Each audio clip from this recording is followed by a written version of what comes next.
How's it going, guys? I'm Danny, and this week my topic is everything you need to know about throwing nose down.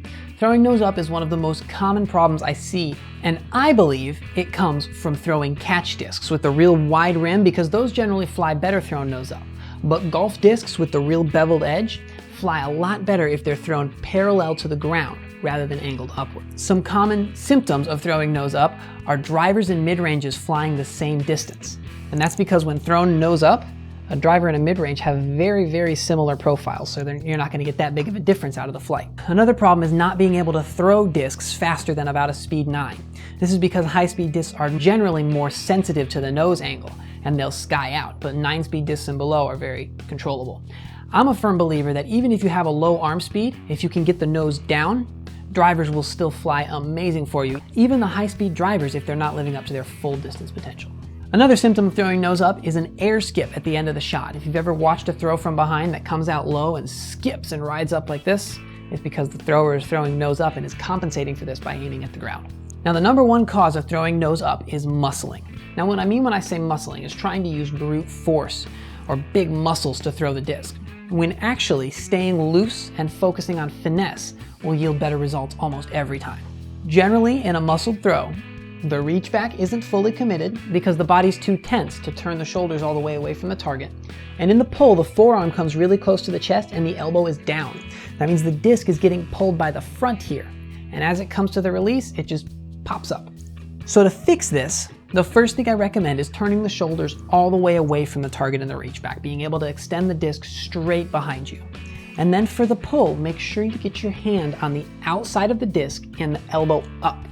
This sets up the disc on the same plane as the rest of the arm, and as the disc comes to release, it's going to stay on that plane, which is nose down. The next common cause of a nose up throw is a dipped pull. What I mean when I say a dipped pull is reaching back high, pulling low across the stomach, and then releasing high. And because the disc is on an arc like this, it's going to stay on that angle and fly nose up. So this is really easy to fix. The number one thing I recommend is reaching back lower and pulling to the chest. Lining up these first 2 points in the throw means the last point is going to automatically be on line. And usually the disc will stay on that line and be nose down. Now, the last cause of throwing nose up is a bad grip. A key part to a good grip is the rim of the disc being under this fleshy part of the pointer finger. I like to set the disc in front of me and line it up along my palm from the middle of my palm to in between these two fingers.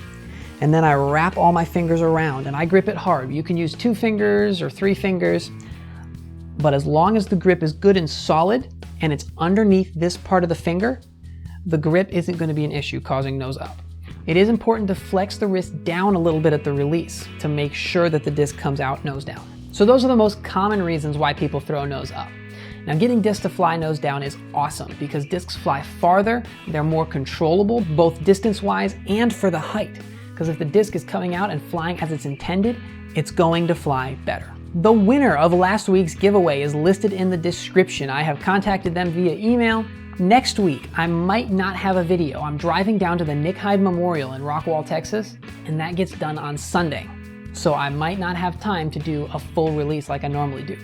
I might do something with a really quick turnaround like a travel vlog or something I can pop out real fast like an in the bag. So thanks for watching, guys. Let me know if you have any ideas for topics for next week's video. If you'd like a form critique, message my athlete page on Facebook. And until next time, remember, slow is smooth and smooth is far.